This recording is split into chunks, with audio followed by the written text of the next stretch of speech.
Buenas tardes, mi nombre es María Guadalupe Mondragón Lázaro. El día de hoy yo les vengo a explicar acerca de los contratos en Roma. Actualmente estoy cursando la licenciatura en Derecho en la Universidad Mundo Maya, en Villahermosa, Tabasco. Muy bien, los contratos en Roma era entre los romanos, pues toda convención destinada a producir obligaciones, aunque en el derecho natural se reconocía que si el objeto de la convención era lícito, pues aquel que se había comprometido libremente estaba obligado pues a toda convención lícita de cumplirla, ya que esta era legalmente obligatoria. Pero en el derecho romano jamás se admitió este principio, pues de forma absoluta, y aún en la época de Justiniano, por los días finales del imperio, el simple pacto no bastaba pues para crear obligación civil.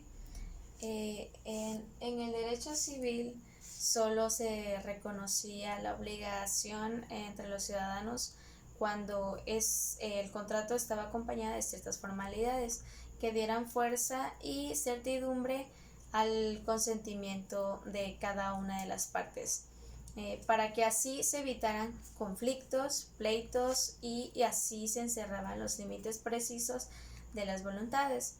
Estas formalidades pues consistían en que las palabras eran solemnes y también eran menciones escritas y eran pues las remisiones de las cosas hechas por una de las partes a la otra. Aunque con el paso de los años, con el ensanchamiento del imperio, pues en el cual se añadía más y más territorio, se ensanchaban más y entonces tenían más posibilidades comerciales. Muchas de estas reglas fueron pues siendo obligadas y también pues por beneficio de los negocios que se practicaban en esa época entre los ciudadanos. Existían ciertas clases de contrato en Roma. Desde los fines de la República se determinaron 4 clases de contratos según las formalidades de la convención. En esta están los contratos verbis o verbales, que eran aquellos en donde se hacía una plática y palabras solemnes. También tenemos los contratos literis o literales, que eran aquellos que exigían menciones escritas. Tenemos los contratos en re.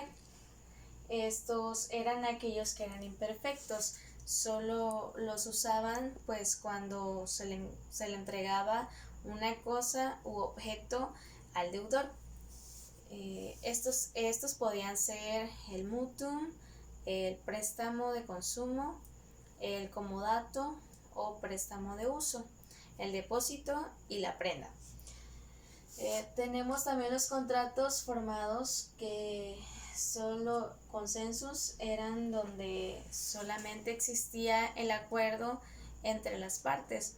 Estos eran la venta, la sociedad, el mandato y el arrendamiento.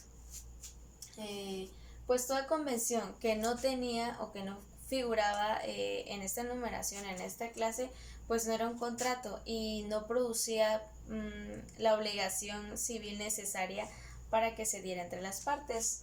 En las clases de contrato también tenemos el nexum, que era cuando pues una persona que le debía a un acreedor cierto dinero, se colocaba en una balanza unas monedas de plata, que era la deuda que el deudor tenía que entregar, en dado caso que pues no favorecieran los resultados o que no se emitiera pues la balanza, pues que diera el resultado correcto que el acreedor estaba pidiendo.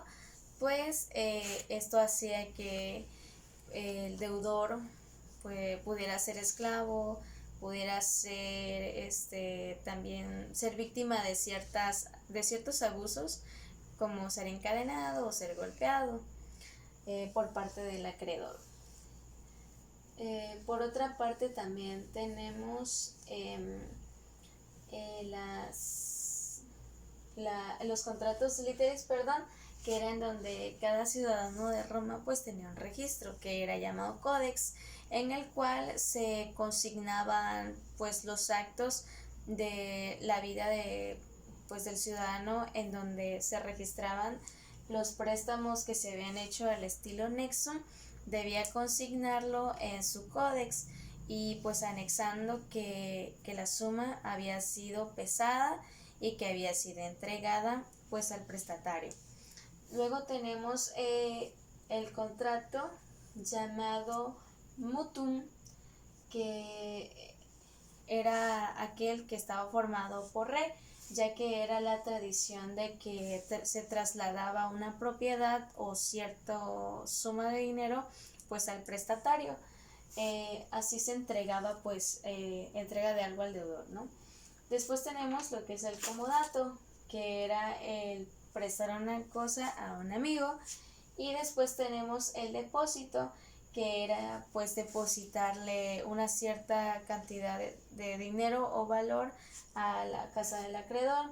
Después tenemos el pignus, que es el contrato de prenda, y los consensuales, perdón, que eran aquellos pues como la venta. Y pues también este sustituyó a la balanza de monedas. eh, pues estos eran al contado, ¿no?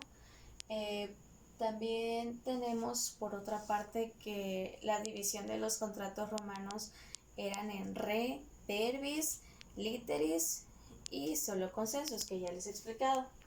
En las clases entonces de ahí se tomó pues la clasificación de los contratos. Estos también eran de derecho estricto y de buena fe.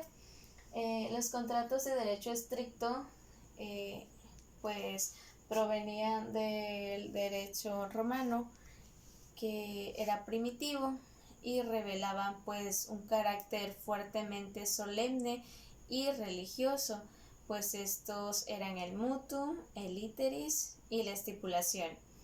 Estos pues tenían por sanción la condictio, para así arreciar pues la medida de la obligación. Pues el juez se atenía a la misma letra del contrato que se había firmado entre las dos personas, sin considerar ninguna equidad.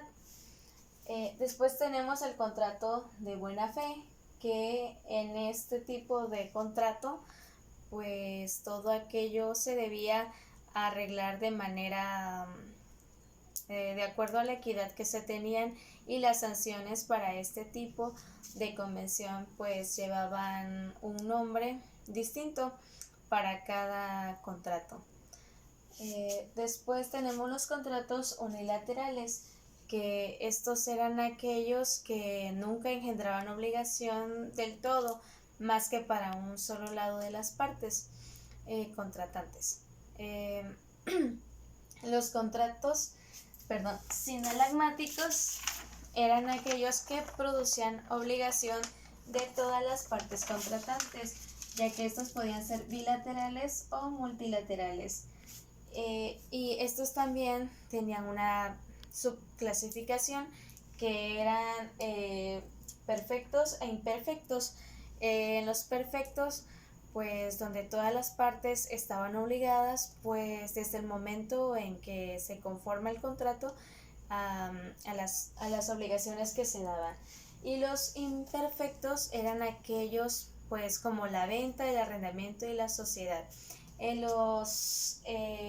pues estos también no había una obligación como tal, nacida pues en el mismo instante de establecerse el contrato.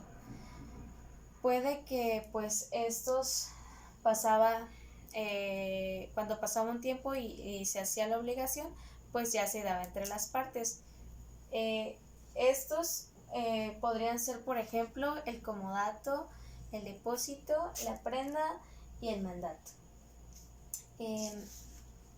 Pues en conclusión, podemos discernir que en la noción que tenían los romanos y que prevaleció como propia en el derecho romano y que se recibió en los códigos civiles actuales, pues es que el contrato es un acuerdo de voluntad entre personas para crear ciertas obligaciones y se pueden modificar y extinguir ciertas obligaciones también. Sobre esta noción, pues el derecho privado moderno ha construido pues toda una teoría general del contrato. Bueno, esto ha sido todo. Muchísimas gracias por su atención. Mi nombre es María Guadalupe Mondragón Lázaro y actualmente pues curso la licenciatura en Derecho. Muchas gracias.